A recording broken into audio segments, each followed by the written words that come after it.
direito ao sigilo do doador, direito à identidade genética e o eventual direito de filiação. Todos estes pontos precisam ser discutidos quando o assunto é fertilização com material genético de doador anônimo. Brincar com os filhos, passear na praça, acompanhar o crescimento da criança. Cenas do cotidiano de diversas famílias, mas que nem todas as pessoas conseguem realizar. Seja por problemas de fertilidade, pela opção de criar um filho sem um parceiro ou por se tratar de família homoafetiva, o sonho da maternidade pode se tornar real graças à colaboração silenciosa e anônima de doadores voluntários.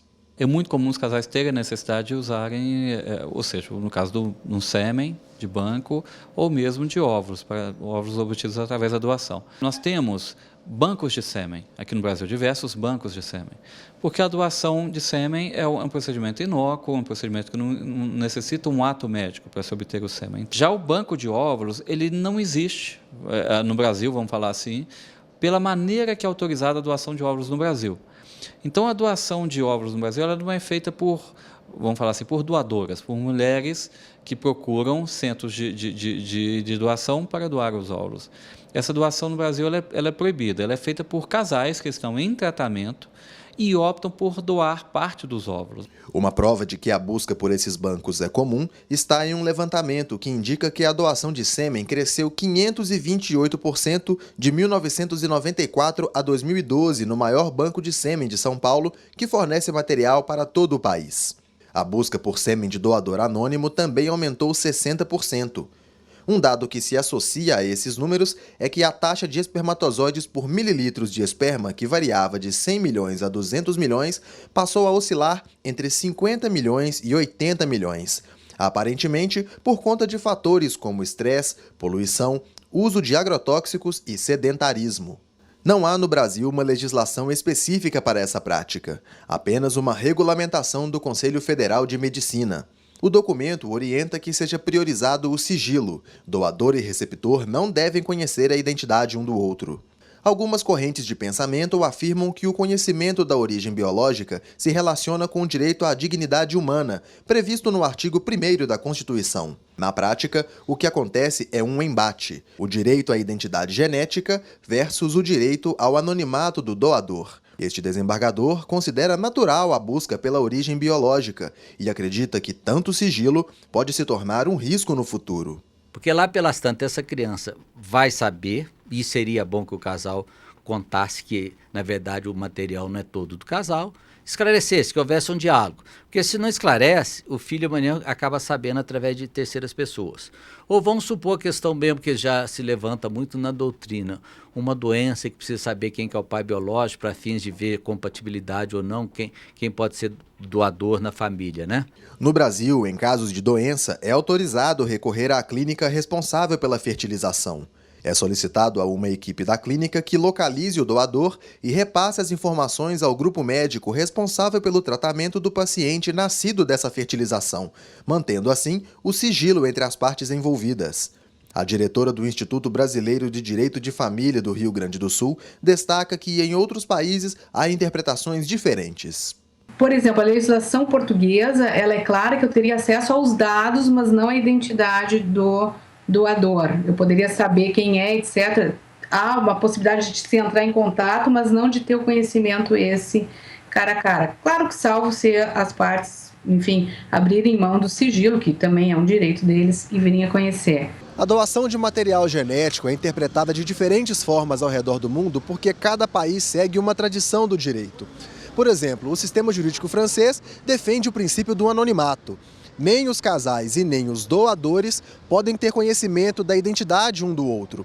Já no sistema jurídico alemão, é permitido que a criança busque informações sobre o doador, mas sem criar nenhum vínculo de parentalidade e filiação. O sistema jurídico brasileiro está mais próximo do francês.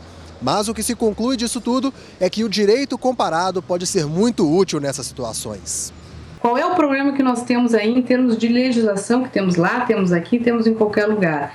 A forma de nós descobrirmos a origem biológica nossa é através de uma ação de investigação de paternidade. E aí eu estaria quebrando o laço, né, com os pais sociais, esses que me criaram, para tentar descobrir uma outra filiação, a filiação biológica e não mais a afetiva. Filhos gerados a partir de material doado possuem os mesmos direitos que aqueles adotados ou concebidos naturalmente. É o que assegura o Código Civil. A diferença é que, ao invés do sêmen do parceiro, o material genético vem de uma pessoa não identificada, escolhida através de uma ficha.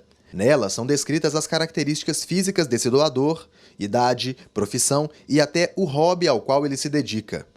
Embora doar seja uma prova de altruísmo, na visão do desembargador Newton Teixeira, os textos que regulam este procedimento não dispensam aos doadores o tratamento mais correto. Você é mero produtor de material, dá para cá e some, desaparece do ordenamento jurídico. Eu não sei, eu acho que isso choca um pouco e vai contra o princípio do melhor interesse da criança, vai contra essa questão de afeto. A resolução do Conselho Federal de Medicina também dispõe que sêmen e óvulos não podem ser comercializados, prática considerada natural em países como os Estados Unidos. É o que afirma o especialista. A doação nos Estados Unidos, ela tem, ou seja, a pessoa pode receber para doar. Então, o que acontece é o seguinte, é muito comum jovens procurarem os centros para doação, né?